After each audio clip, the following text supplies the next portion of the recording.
Hello guys, সবাই কেমন আছেন? আজকে রবিবারে সকাল এখন তো একটা জায়গায় যাবো, সেজন্য একটু বিয়ার্ড অয়েল মাখছি। এই অয়েলটা আমি খুব কম ইউজ করি, সপ্তাহে 1 থেকে 2 দিন।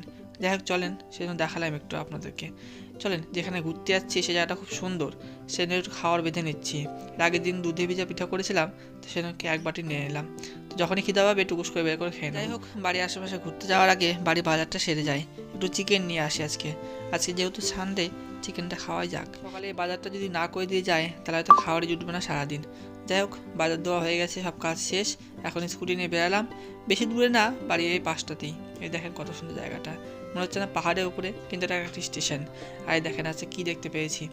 একটু এসেছিলাম ফটোশ্যুট করতে বন্ধুদের সাথে, আর এখানে একটা জিনিস দেখতে পেলাম। এই জিনিসটা কোনদিন আমার চোখে পড়ে না, আজকে ফার্স্ট টাইম দেখলাম। যাই হোক, তখন তো বাড়ি চলে গেছিলাম। বাড়ি থেকে খাওয়া দাওয়া করে আবার একটা জায়গায় আসলাম। এই যে এটা হলো একটা পুকুর পাড়। আমাদের 3টা পুকুর একসাথে, এখানে একটু কাজ ছিল, সেজন্য কাজটাও হলো। আর এই যে বাড়ি আসছে, গান বাজনা শুরু।